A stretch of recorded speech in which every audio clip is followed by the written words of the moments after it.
think this is going to be I won't say an entertaining session, but it's going to be a very relevant session in the world we are living in. You know, from the very beginning, there was a conflict. It was a word with a capital W and the words with a small w, between the books and the book with a big B. Because, you know, the word belonged to God, or those who claim to be the custodian of God's writ in this world, or it belonged to the state, which thinks it knows more than anybody else, or it belonged to the politician who is the finest literary critic when it suits him, or it belongs to those who can play with the facts to manufacture their own truth.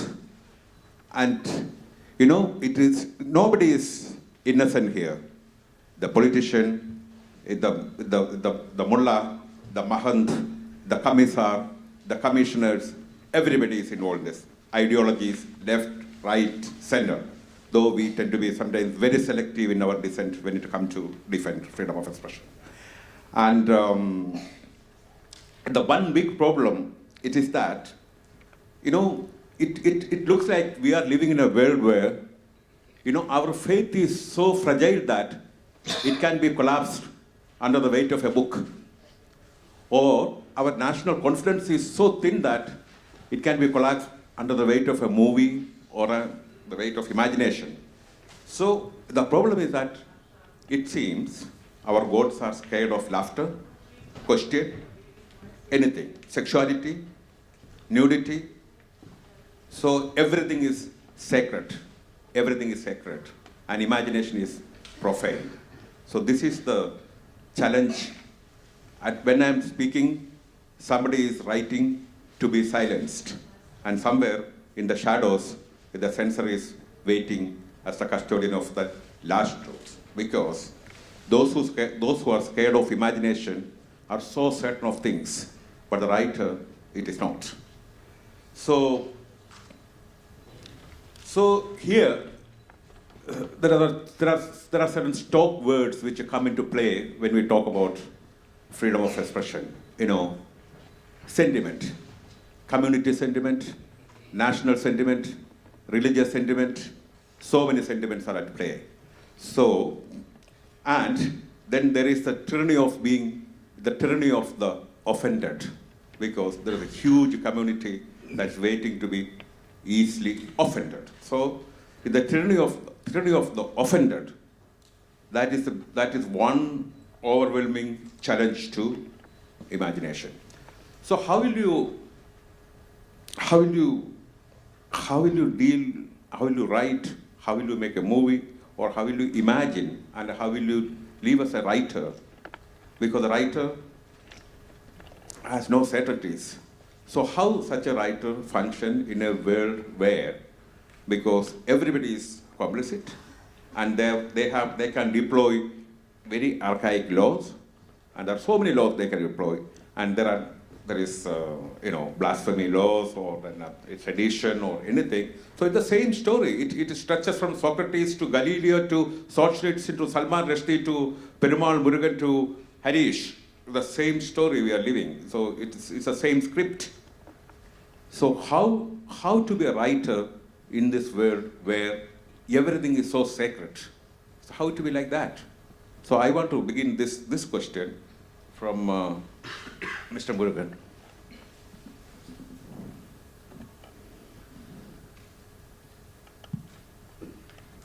அனைவருக்கும் வணக்கம்.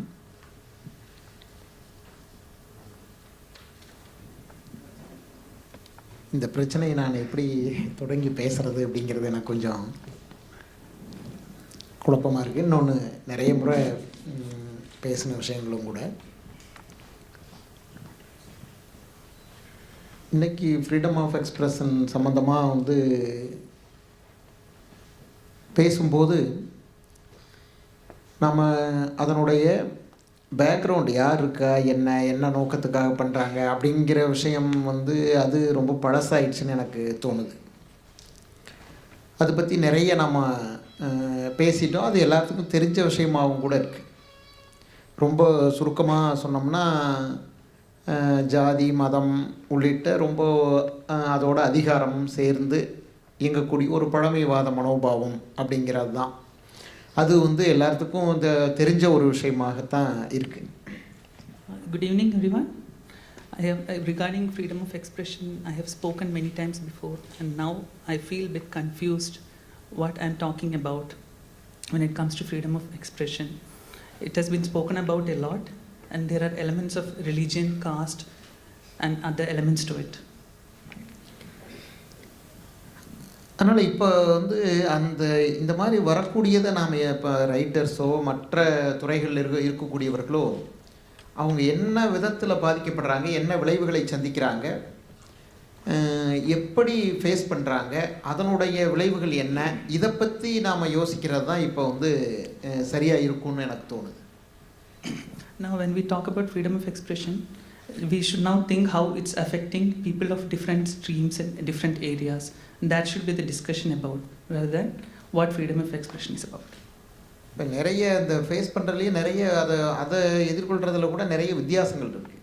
இப்போ ஒரு சினிமாவுக்கு அந்த மாதிரி எதிர்ப்பு வரும்போது ரொம்ப சாதாரணமாக சினிமா டைரக்டர்ஸோ அந்த நடிகர்களோ ரொம்ப சாதாரணமாக வந்து மன்னிப்பு கேட்டு அந்த காட்சிகளை நீக்கிட்டு படத்தை வந்து வெளியிடுறாங்க. இப்போ அது என்னென்னா அதில் வந்து ஒரு பெரிய சந்தை மார்க்கெட் அதில் இருக்குது. ஆனால் ஒரு ரைட்டர் வந்து அந்த மாதிரி செய்யும்போது மிகப்பெரிய ஆதரவாளர்கள்ட்டேருந்தே மிகப்பெரிய தாக்குதல் வர்றதை பார்க்க முடியும். நான் என்னுடைய பிரச்சனையிலே நான் அந்த மாதிரி சந்தித்தேன். இப்போ என்னை வந்து இப்போ வீரம் இல்லை கோழை அப்படின்னு சொல்லியெல்லாம் எவ்வளவோ வசைப்பாடினாங்க. அதே வந்து இப்போ ஒரு தமிழில் விஜய் படத்துக்கு வந்து சர்க்கார் படத்துக்கு பெரிய பிரச்சனை வந்துச்சு. ரொம்ப சாதாரணமாக அவங்க வந்து சொல்லிவிட்டு ஒரு 2-3 காட்சி நீக்கிட்டு திரும்ப வெளியிடுறாங்க, மன்னிப்பு கேட்டுறேன்னு சொல்கிறாங்க. அப்போ அது அவங்க மன்னிப்பு கேட்குறதுங்கிறத வந்து ஒரு பொது வெளியில் பிரச்சனையாகவே இருக்கிறது இல்லை. When it comes to freedom of expression, the challenges are different. For instance, when it comes to movies, it's like there is an edited version and that's put out, and the movie doesn't feel much. But when it comes to a writer, there is a lot of attack from within the readers themselves, and they might say, when it comes to my problem, it was like I was told I'm a coward, I'm not brave. For instance, the recent Vijay Star movie Sarkar, there were a lot of controversy regarding freedom of expression, but it was solved in a very easy manner. It is not possible for a writer.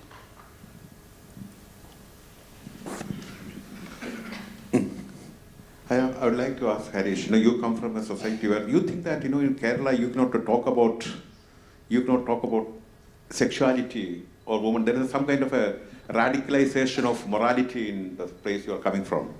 Because how to be a writer in a society where it's increasingly getting this kind of a false sense of religious and morality and sexual morality, and how to be a writer in such a society today?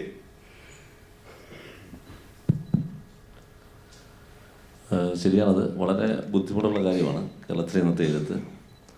അത് sir പറഞ്ഞ പോലെ മുമ്പേ സോക്രട്ടീസിൻ്റെ കാലം മുതലേ അല്ല ഇന്നു വരെ പല രീതിയിലുള്ള എഴുത്തിനുള്ള തടസ്സങ്ങൾ ഭരണകൂടവും മതവും ഒക്കെ ഉണ്ടായിക്കൊണ്ടിരുന്നു.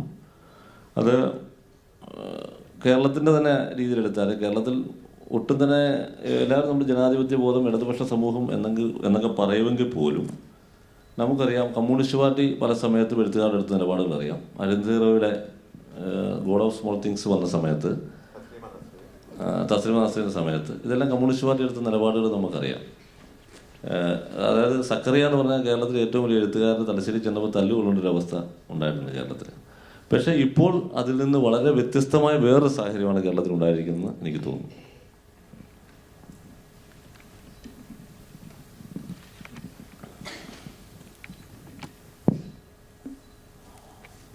Harish was just saying that the situation is very difficult. That in Kerala, though we think that Kerala is a highly educated state, it has not been, very positive writing without freedom, with all kinds of freedom. It was not accepted, and it was not that it has all been good for the writer. Even when right from the time of Socrates till now, things were not at ease for the writer. And again, when the left government was in power, we believed that they would support all kinds of writing, but this was not so. And even now, there's a particular kind of situation that is reigning in Kerala, which is very difficult, of course, for the writer. ഇപ്പോഴത്തെ സാഹചര്യം എനിക്ക് തോന്നുന്നത് കേരളത്തിൽ ഹിന്ദുത്വ ശക്തികൾ കുറച്ചുകൂടെ ഒരു, അതായത് communist party പ്രയോഗിച്ചാലും കുറച്ചുകൂടി ഒരു കടന്ന കൈ എഴുത്തുകാർക്ക് നേരെ പ്രയോഗിക്കുന്ന ഒരവസ്ഥയാണ് കേരളത്തിൽ ഉണ്ടായിരിക്കുന്നത്. നമ്മൾ കുറച്ചു കാലം മുമ്പ്, ഞാനിപ്പം എൻ്റെ ഈ നോവലെ സംബന്ധിച്ച് BJP വലിയ പ്രശ്നങ്ങളുണ്ടാക്കി. അത് കഴിഞ്ഞ് ഞാൻ ഈയിടെ KG ജോർജ് സാറിൻ്റെ യവനിക എന്ന് പറഞ്ഞ സിനിമ യാദൃശ്യമായിട്ട് ടെലിവിഷനിൽ കണ്ടപ്പോഴത്തേക്കും അതിനകത്ത് യവനികയ്ക്കകത്ത് ഞാൻ എൻ്റെ കഥാപാത്രം പറഞ്ഞതായിട്ട് കോൺട്രവേഴ്സി ഉണ്ടാക്കിയ അതേ വാചകം യവനികയ്ക്കകത്ത് അന്ന് യവനികയ്ക്ക് ഉള്ളിലൊരു നാടകമുണ്ട്, അതിനകത്തൊരു കഥാപാത്രം പറയുന്നുണ്ട്, ഒരു പ്രശ്നമായില്ലെന്ന്. അതുപോലെ വീക്കെൻഡ് ഒരു കഥാപാത്രം ഇതേ വാചകം നേരത്തെ പറഞ്ഞിട്ടുണ്ട്, അന്നൊരു പ്രശ്നമായില്ല. പക്ഷേ ഇന്ന് 2018 അതൊരു വലിയ പ്രശ്നമായിട്ട് ഇവർ ഉയർത്തിക്കൊണ്ടുവരുന്നു. Because he believes that there has been some kind of political intervention in problematizing things which were not problem creators earlier. He says that the very same sentences which had been highly criticized in his novel, the very same thing was there earlier in some of the writers, but they were not, they had not created such turmoil. So this is a particular political situation, and he believes that there has been some kind of political intervention going into this. ഇപ്പം ഭക്തരുടെ വികാരം അല്ലെ sentiments എന്നൊക്കെ sir പറഞ്ഞ അതേ കാര്യം, അത് വളരെ പ്രധാനപ്പെട്ട ഒരു കാര്യമാണ്. ചില കാര്യങ്ങളിൽ മാത്രമേ ഭക്തർക്ക് സെൻറ്റിമെൻറ്റ്സ് ഉണ്ടാകുന്നുള്ളൂ.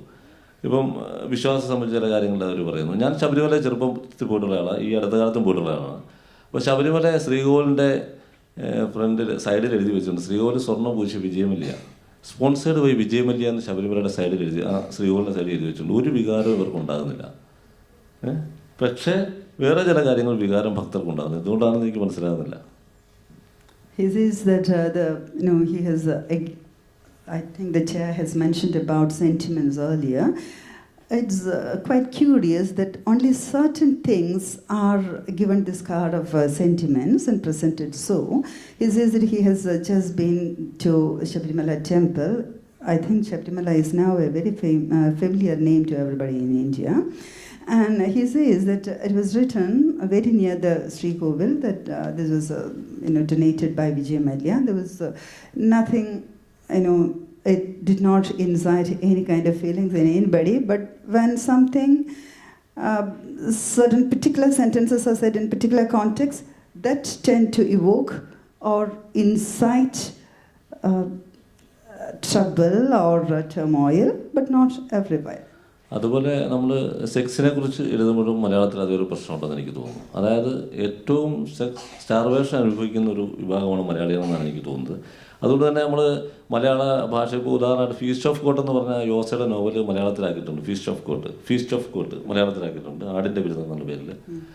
അപ്പോൾ അതിനകത്ത് നിറച്ചും പച്ചത്തെറികളാണ്, ആർക്കും യാതൊരു കുഴപ്പമില്ല. പക്ഷേ മലയാളത്തിൽ നമ്മൾ ഒരു തെറിവാക്ക് ഉപയോഗിച്ചാൽ, ഇംഗ്ലീഷ് സിനിമ കണ്ടാൽ മുഴുവൻ തെറികളാണ്, നമുക്കറിയാലോ. മല ഇംഗ്ലീഷ് സിനിമ സബ്ടൈറ്റിൽ വായിക്കും മനസ്സിലാവും, ഇഷ്ടംപോലെ തെറികളുണ്ട്. പക്ഷേ മലയാളത്തിൽ നമ്മൾ എഴുതി കഴിഞ്ഞാൽ എന്തോ വലിയ സദാചാര പ്രശ്നം പോലെയാണ് മലയാളിക്ക് തോന്നുന്നത്. He says that Kerala is a sex-starved state, and sometimes there are books in English which are teeming with such kind of words, and there are also other material, also some films and all that which are full of that, and that is appreciated, but not. But when you write something in the regional language in Malayalam, people get offended very easily.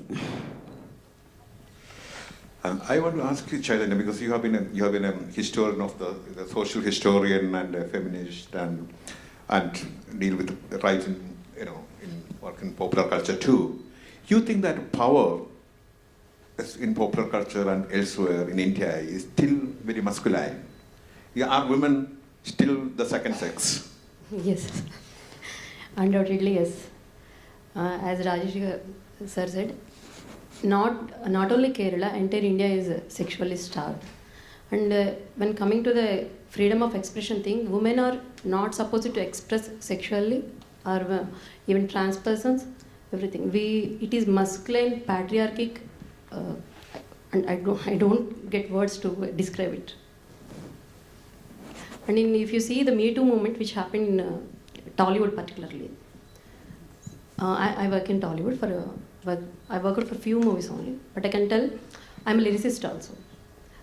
One director asked me, "Can you write an item song?"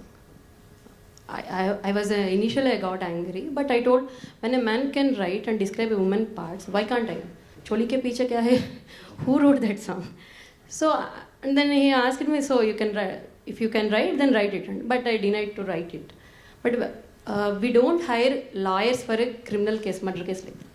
Similarly, in industry, when it comes to technical departments, other than acting, they don't trust women as technicians, as lyricists, as editors, as their directors. It is too patriarchal, and it is moreover it is commercial field, so it is more obvious that it is patriarchal. Okay. Can I make a comment? Can I make a comment? Yeah, please. If I'm to speak of my own opinion, I stand for total, complete, absolute freedom. I think writers should have absolute freedom. The onus is on the audience to have a kind of cultural evolution or a kind of a cultural education or sensitivity to read the writings in a particular way.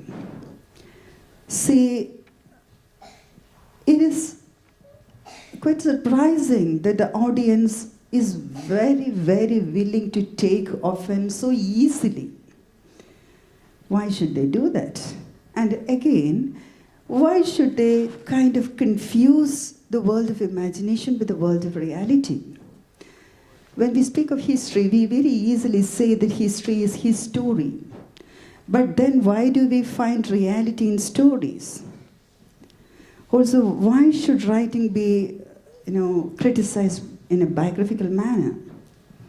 When a particular character in a particular text makes a reference, why do we say that, for example, there are very famous quotations which we easily attribute to Shakespeare. Anything which you want to say, we say that it has been said by Shakespeare.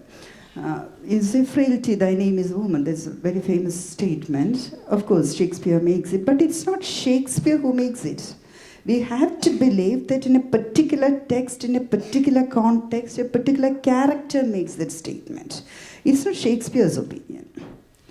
So just like that, when I was going through Harish's book, I do not know why people have missed a particular line where he is kind of describing this character. While describing this character, he says that if this man just touches the corner of a sack, he would say that I have lifted the whole heavy sack and I've thrown it into the boat. So he is kind of a person who will exaggerate things to the maximum. So when he is making such a statement that, I have had sex with so many women, why should we take it so literally? There is the person, this character is prone to exaggerate. Why should we take it literally?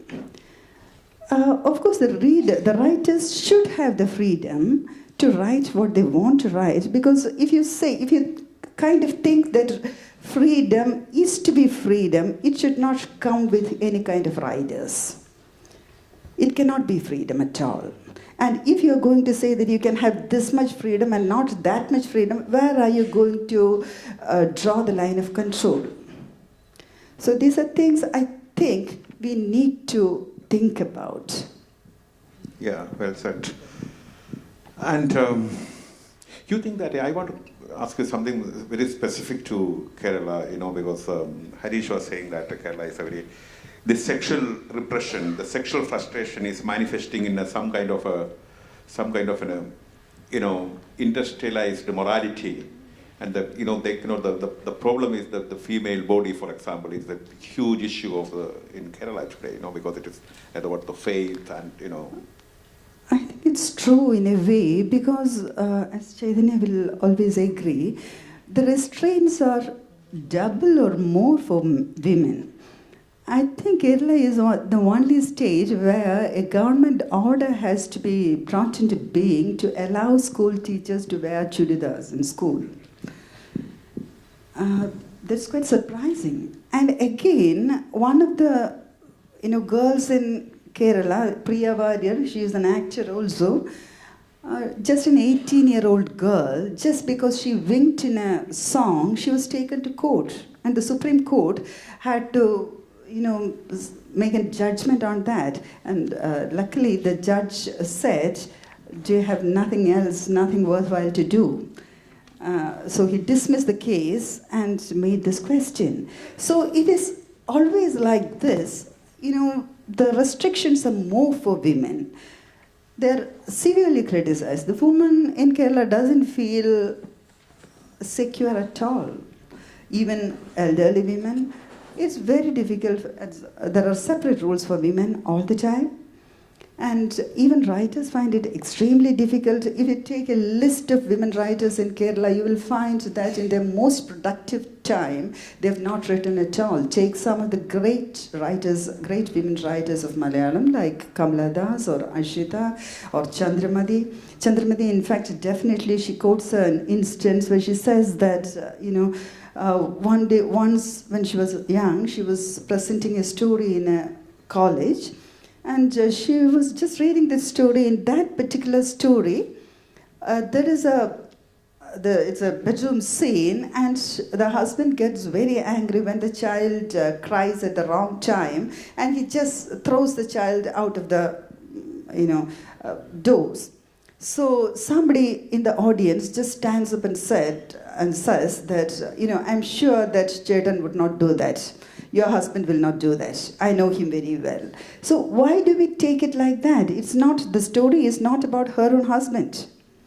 So this kind of biographical criticism is very, very, kind of difficult, or it makes the writer go dead. As Perumal Murugan has said, the writer goes dead. When there is such criticism, writer definitely goes dead. And we have to think that, it's not good to make the writer go dead and then resurrect him. We should make such situations where the writer does not die at all. He should be allowed to live in his writings. അതേസമയം ഇതേ കേരളത്തിൽ നിന്നാണ് ഏറ്റവും കൂടുതൽ സ്ത്രീകൾ വിദേശത്ത് പോയി ജോലി ചെയ്യുന്നത്. ഞാൻ കോട്ടയത്ത് വരുന്ന ഒരാളാണ്. എൻ്റെ വീടിൻ്റെ അടുത്ത് നിന്നാണ് ഏറ്റവും കൂടുതൽ സ്ത്രീകൾ ആസ്ട്രേലിയ, അമേരിക്ക എല്ലാം പോയി നേഴ്സസ് ആയിട്ട് ജോലി ചെയ്യുന്നത്. ഈ കാലത്ത് അത് ആ വൈരുദ്ധ്യം നമ്മൾ കാണാതിരിക്കാൻ പറ്റില്ല. Yeah, what he says is that if you look at if you take the statistics, women from Kerala, they are the highest percentage of women who work abroad. And I'll add something to that. If you look at the higher education sector in Kerala, more than 75% are women. So if you look at the top rung, there are women. There's a beautiful article that has come about this contradictory situation in Kerala, where you find that in all the important points and in all important positions there is a woman, but the woman is badly criticized. I would like to come back to... sir, அவங்க பேசுனதை ஒட்டி ஒரு 2 விஷயம் சொல்லணும்னு நினைக்கிறேன். ஒன்று, இப்போ ஹரிஷுடைய நாவல்லையும் சரி, என்னுடைய நாவல்லையும் கூட ஒரு கேரக்டருடைய அவங்களுடைய பேசக்கூடிய டயலாக் அது ரொம்ப முக்கியமாக பிரச்சனைக்கு காரணமானதாக இருந்துச்சு. அது ஆத்தருடையது இல்லை, அந்த கேரக்டர் பேசுகிறது அப்படின்னு திரும்ப திரும்ப எக்ஸ்பிளைன் பண்ண வேண்டியதாக இருந்துச்சு. அதே போல் தமிழ்நாட்டில் வைரமுத்து ஆண்டாள் சம்மந்தமாக எழுதின ஒரு பிரச்சனையில் கூட அவர் சொன்னது ஒரு கோட்டு, அவருடைய கருத்தல்ல, அவர் வேற ஒரு புக்கில் இருந்து கோட் பண்ண ஒரு விஷயம். ஆனால் அவர் கோட்டுன்னு சொன்னாலும் கூட அதை யாருமே அக்செப்ட் பண்ணவே இல்லை. அதே போல் புதிய தலைமுறைன்னு அந்த டிவியில் ஒரு விவாதத்தில் அதனுடைய அந்த மாடரேட்டர் அவர் ஒரு கவிதையை எடுத்து, ஆனந்த விடனில் வந்த ஒரு கவிதையை அவர் எடுத்து சொன்னார். அவர் எழுதின கவிதை கிடையாது, அந்த கவிதையை சொன்னார். அதுதான் பிரச்சனையாச்சு. Yeah, when it comes to the writings of my writing as well as Harish's writing, the problem has been about what the character speaks. But it has been very difficult to make others understand. It's not the views of the author, but it's about the character. We have to repeatedly emphasize it's just the dialogue of the character. Similarly, in Tamil Nadu, lyricist Vairamuthu wrote about Andal, and there was a controversy. He has actually quoted it from another author, but again he faced criticism. So again it was difficult to explain to people what it was about. Similarly, very recently in one of the Tamil channels, one of the anchors mentioned about a certain stanza written by an author, but again that turned out to be a controversy. There also the explanation was difficult. அது இந்த ஐயப்பன் கோயில் சம்பந்தமான பிரச்சனையை ஒட்டி எழுதின ஒரு கவிதை தான். அந்த கவிதையை அவர் விவாதத்தில் வந்து அவர் கோட் பண்ணார், அவ்வளோதான். அதனால் அவரை வந்து உடனே வந்து இப்போ இந்து மதத்துக்கு எதிரி அப்படின்னு சொல்லிட்டு அவர் மேலே கடுமையான தாக்குதல் நடந்துச்சு. In the case of the Pudhiya Thalamarai channel, the author mentioned about a poetry that came in a magazine, and that talked about the Shabrimala controversy. So after that was telecast, this anchor faced a lot of criticism.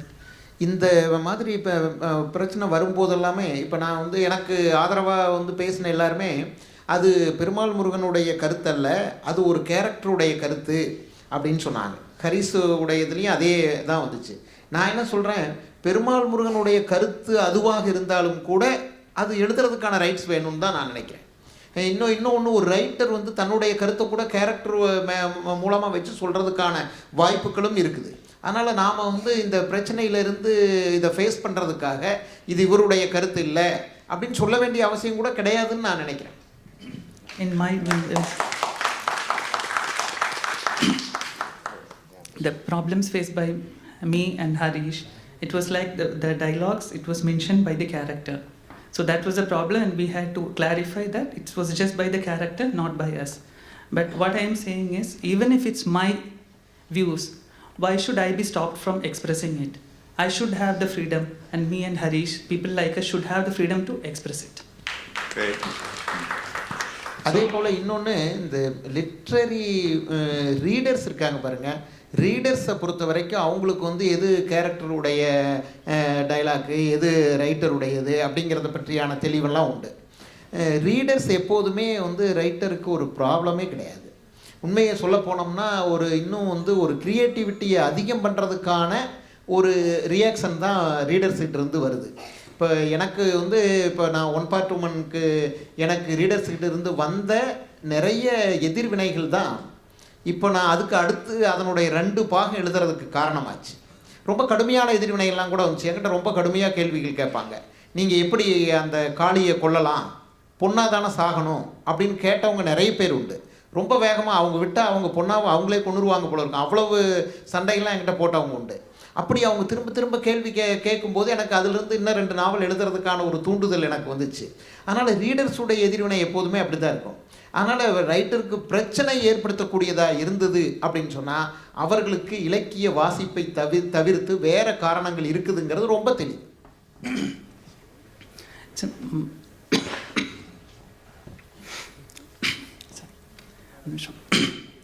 In my writing, for writers, readers are never a problem.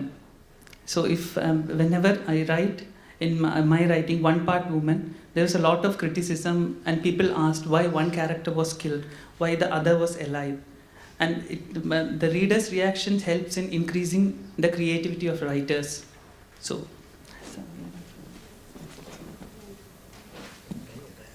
we have only one woman political cartoonist in Telugu, and either 2 states, Telangana and Andhra Pradesh, and she drew a cartoon on anti-rape, and she was hounded, she was given rape threats, she was given death threats, and moreover she's a single woman. She could not stay at her home.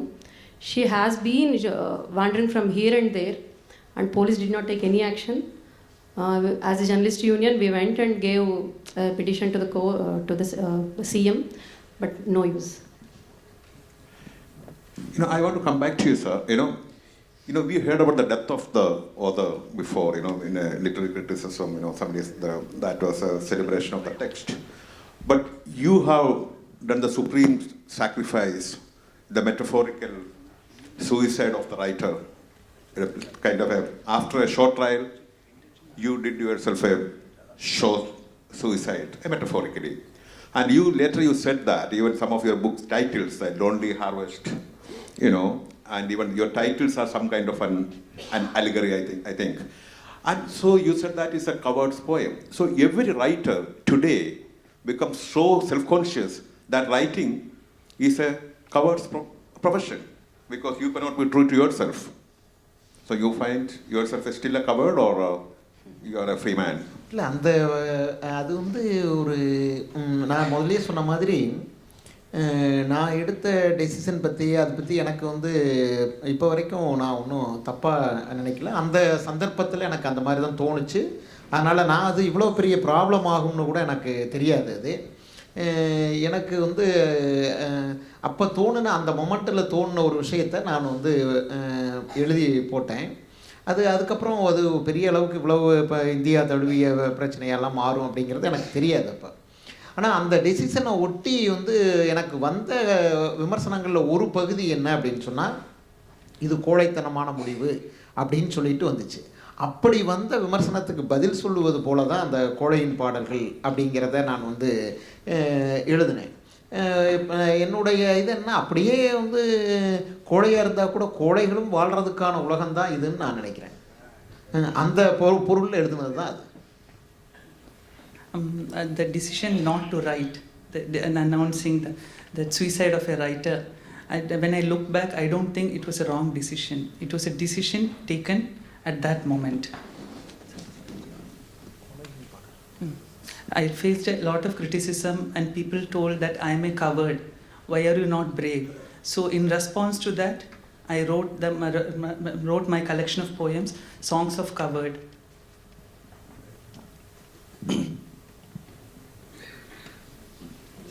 You think that you become a writer has become so self-conscious in the current environment. Before there is some kind of a style book for the writer. The words you cannot use, the gods you cannot offend, the communities you cannot offend. The sentiments you have to be aware of always. So have you become so self-conscious as a writer? ഒരിക്കലില്ല. കാരണം എനിക്ക് അദ്ദേഹം പറഞ്ഞില്ല, പേടിയാണോ എന്ന് എഴുത്തുകാരനെ ചോദിക്കുന്നത്. എനിക്ക് നല്ല പേടിയുള്ള ആളാണ്. വെളിയിലോട്ടിറങ്ങുമ്പോൾ തല്ല് കിട്ടുമെന്ന് എനിക്ക് നല്ല പേടിയുണ്ട്. പക്ഷേ എഴുത്തിൽ നല്ല ധൈര്യമുള്ള ആളാണ്. അതുകൊണ്ട് ഒരിക്കലും എഴുത്തിൽ കോംപ്രമൈസ് ഇല്ല. ജാഗ്രത എന്ന് പറയുന്ന മോശമർത്ഥത്തിലുള്ള ജാഗ്രതയില്ല, നല്ല അർത്ഥത്തിലുള്ള ജാഗ്രത മാത്രമേ ഉണ്ടാകുള്ളൂ. So he is saying that he is not at all afraid as a writer. When he goes out of his house, he is really afraid that somebody would come and hit him or do something to him. But as a writer, he is not afraid at all. And I remember one comment that is made by one of the famous critics in Kerala, M.N. Karacheri. He said that if there is a mad dog in the street, what would you do? Would you put the dog behind the bars, or would you like to put all the people behind the bars? Would you protect them by asking them to close the doors and keep inside the house, or would you just put the dog behind the bars? It's just like this. The perpetrators of violence should not be allowed to they should not be given a free rein. Those who attack freedom should be put behind the bars, and not the writers or their words. Yeah. Thanks. I want to change the tone, because sometimes the adversity produces some of the fine literature too. Paula said that censorship is the mother of metaphor. So if you look at Eastern Europe for another time, some of the best movies were made during the communist era, because it was much of the most indirect, imaginative way of overcoming the tyranny of war and power, the power of ideology. So this kind of today, you think that it is creating the writer much more audacious, or much more creatively defiant against power, this kind of because in India today there are so many people are waiting to be offended. So yeah, people are so willing to be offended. So you out of this, when this environment of adversity, is it a challenge for the writer to? Yeah, that's a possibility. A resourceful writer can definitely find other means of expression. But then you can't say that one writer should have should come out with this kind of expression, that you can't put an order like that. Harish has to write in this manner alone, and that Perumal Murugan should be writing in this way, Chaitanya has to be writing. It's not for us to say or to give orders that a writer should be writing this way. I think it is necessary that the audience should evolve culturally to accept what is good in writing, and they should censor themselves. They should. This is something which is very important, that we should not get offended for the wrong reason. That we should have the sensibility to appreciate what is good, and that is something which is very, very important. The perpetrators of violence should not be appreciated at all. It should be, stopped at all costs. ഈ censorship ഉള്ള സമയത്ത് നല്ല എഴുത്തുകാർ പുതിയ മാർഗങ്ങൾ കണ്ടെത്തി എഴുതാൻ നല്ല എഴുത്ത് വരും എന്ന് പറയുന്നുണ്ട്. പക്ഷേ എന്ന് വെച്ച് സെൻസർഷിപ്പ് നല്ലതാണെന്ന് പറയുന്നത് കാരണം അതായത് സോവിയറ്റ് യൂണിയന്റെ കാലത്ത് കുറച്ച് എഴുത്തുകാർ അതിനെ അതിജീവിച്ചിട്ടുണ്ട്. പക്ഷേ എത്രയോ എഴുത്തുകാർ സൈബീരിയ പോയി അവസാനിച്ചിട്ടുണ്ട്. അതാണ്. Anyway, I think Perumal Murugan has come out with 2 sequels of the novel. And it's great that he has been able to do that, even though he declared and he wrote his own obituary, he has been able to do that, which is great. But should we say that, is it freedom? You said freedom is absolute. I also think so. We can always take a very libertarian view on freedom. Mm-hmm. Or how do you deal with the idea of a hate speech? Or when, because we are very selective within the intellectual class also when it comes to freedom. Mm-hmm.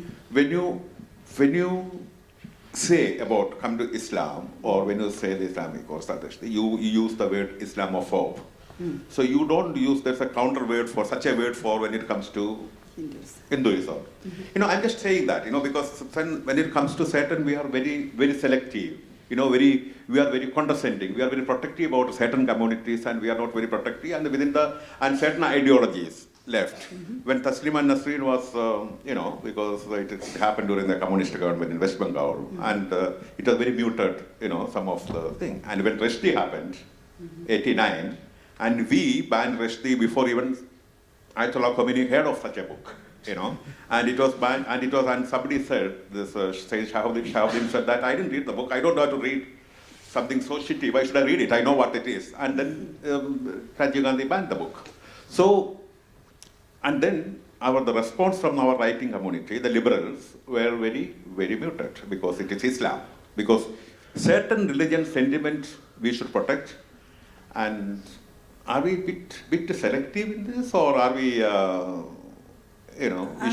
we should be careful about certain religion, and we should not be so careful about certain religion? I am just posing this question, I think it's something else. We are talking about freedom, and we are not talking about license. Those are 2 different things. We are talking about freedom of expression. Yeah. That we are not saying that you can have the license to say whatever you want to say. It's a very famous saying that you can't call out fire in a crowded theater. That's something which you cannot, and you don't need a government order or somebody to tell you that. You know that. So that's very, very important. There are unwritten laws which everybody knows about. And that, I think, is very, very relevant. And when we are talking about Hinduism and Islam, I think it is important to believe that there was nothing called Hindu heresy earlier, which we are hearing about right now. There was nothing called, we could have 2,500 Ramayanas and be happy about that, or revel in that. So there's nothing, and from such a country, we have come down to this state that one of the most beautiful articles on Ramayana, called the 300 Ramayanas, was banned in Delhi University. And Romila Thapa was badly criticized for saying that, when the sages were in the forest, they used to have meat sometimes. So that kind of intolerance has crept into the society. So that is something we have to be, cautious about. ഇസ്ലാമിൻ്റെ കാര്യത്തിലും ഈ പറഞ്ഞത് ശരിയാണെന്ന് എനിക്ക് തോന്നുന്നു. കാരണം എൻ്റെ അഭിപ്രായത്തിൽ ഒരു കാർട്ടൂൺ വരയ്ക്കാൻ മുഹമ്മദ് നബിയുടെ കാർട്ടൂൺ വരയ്ക്കാൻ ഒരാൾക്ക് അവകാശം ഉണ്ട് എന്ന് തന്നെയാണ് ഞാൻ കരുതുന്നത്, ഉണ്ടെന്ന് തന്നെയാണ് കരുതുന്നത്. പക്ഷേ ഇന്ത്യൻ സാഹചര്യത്തിൽ ഇപ്പം നമ്മളെ സംബന്ധിച്ച് ഇസ്ലാമിക ഫാസിസത്തെക്കാളും വലിയ ഭീഷണി ഹിന്ദു ഫാസിസം തന്നെയാണ്. അതാണ് ഒരു യാഥാർത്ഥ്യം. Yeah, please. In Telugu folks, there were songs. Papisti Ramudu ante Ammalala, vadu Kopisti Ramudu ante Ammalala. Papisti means bad Rama. In a sense, it is sadist Rama and angry Rama. That's the literal meaning of it. We used to sing. I heard when I was a child, but now, when there were songs where Ramadasa sang that Yavadabba Sommani Kulkuchu Tirigevu Ramchandra. He's accusing Rama of that Ramadasa. They were praised. There was a democratic situation then, we accepted. And Katti Mahesh, a film critic, when he criticized Rama from the point of view of Sita as a cheater, he was boycotted from Hyderabad for 6 months. That is the situation right now. The only thing is that Ramadasa Kirtana, he is from upper caste and it has some ting ting ting Carnatic raga, and the Katti Mahesh is Dalit, and he is told in a straightforward thing. Hinduism, the mindset of Hindus has been changing a lot from the past 15-20 years, I think. Indian സാഹചര്യത്തിൽ Indian പാരമ്പര്യം അനുസരിച്ച് ദൈവങ്ങളെ വിമർശിക്കാമല്ലോ, തീർച്ചയായിട്ടും. അങ്ങനെ പാരമ്പര്യം നമുക്കുണ്ടായിരുന്നില്ല, തീർച്ചയായിട്ടും. പക്ഷേ ഇപ്പം ഇവർ വേറെ ഹിന്ദുയിസമാണ് കൊണ്ടുവരുന്നത്. അതാണ് അതിൻ്റെ പ്രശ്നം. So Harish is saying that India had a tradition where gods could be very much criticized. There's no problem in that. But right now we are there is some kind of political intervention which makes it difficult for gods to be criticized. Yeah, I think, as we said, there is always the book versus the book. It remains. And before we open to the audience, I think the struggle for freedom of the writers, we are all in it together. When a writer is banned, a reader is denied something to read him. Yeah. I think that is as much important, because when somebody is banned, I am being denied the right to read. So this is a shared struggle, and we are all in it together. That's what I want to say. And now we'll open to the audience. Any questions? You can address to any of this. If you have a specific question to specific writers, of course you can ask.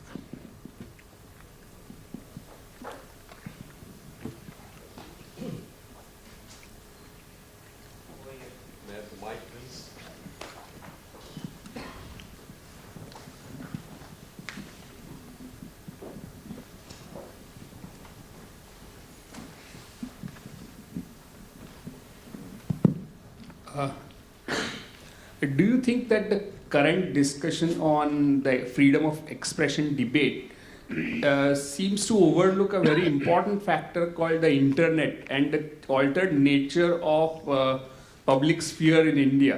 And internet is a very paradoxical, it gives rise to paradox of censorship, in the sense nothing can be banned on the internet.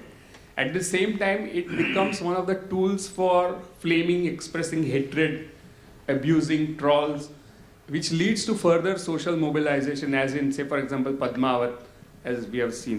So what is the role, now that we live in a post-print period where digital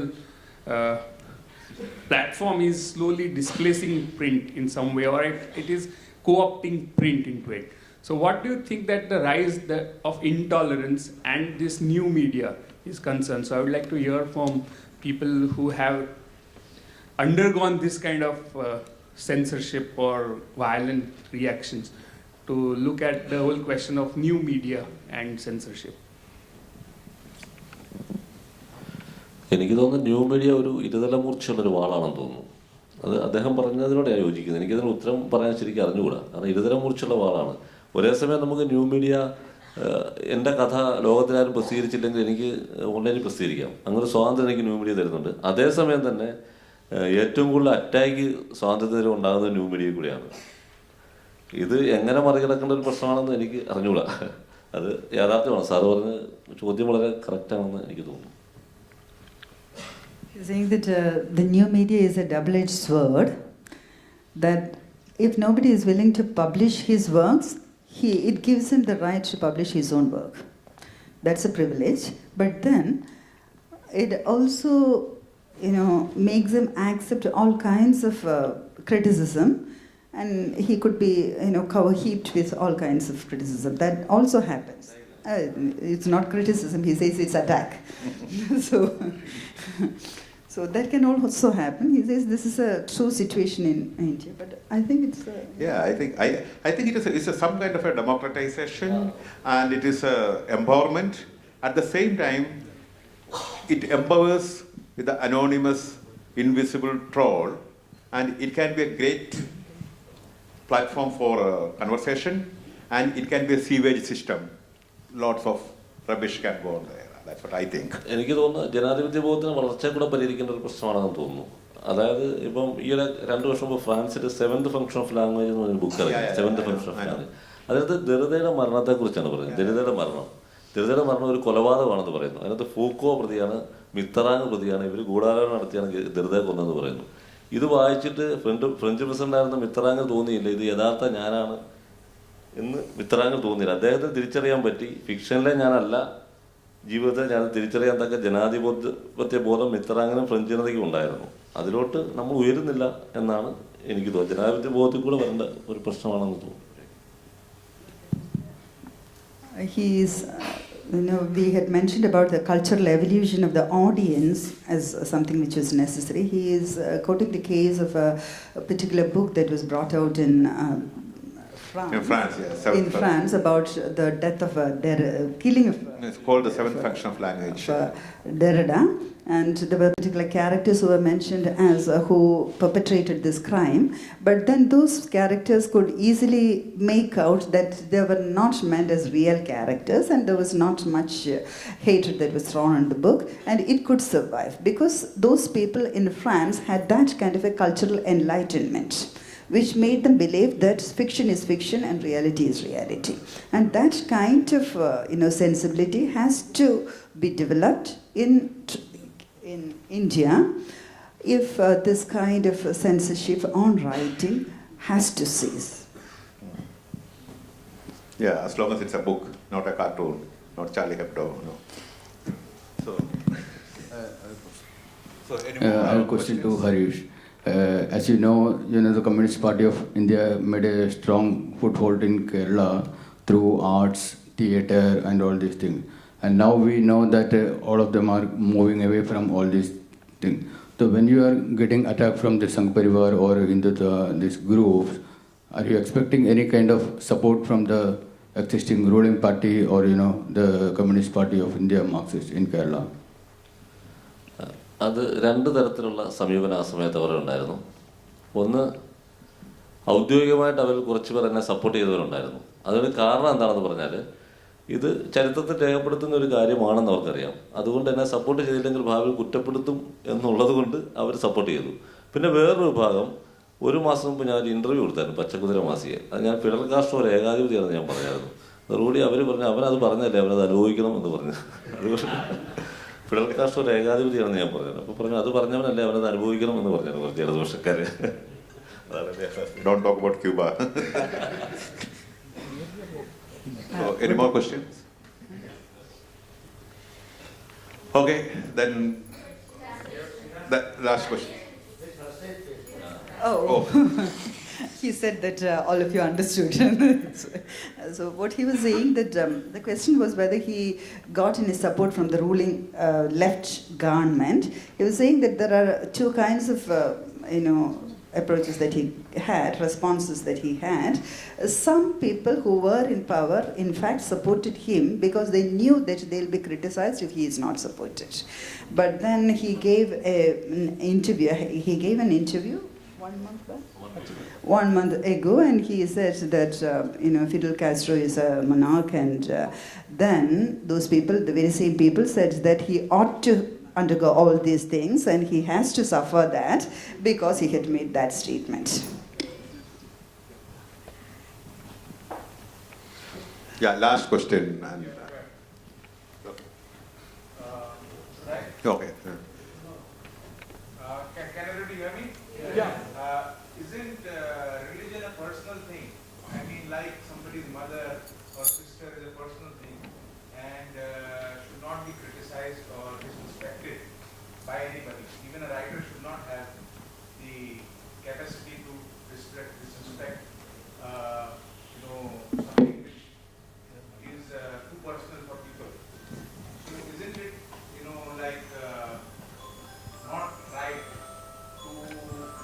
religion for no reason and gain publicity. Like I do. Okay, that we got the question, and why would you like to answer this? Only one thing I want to answer that woman, mother and wife are not personal things. First of all, Okay. that's it. Yeah, It's a personal circle, Yeah. Emotions are attached, it's not a... Yeah, we got the question. It's not very good. The question I is, hope you got... yeah, the question is clear. Yeah, exactly. Sir, you would like to say something?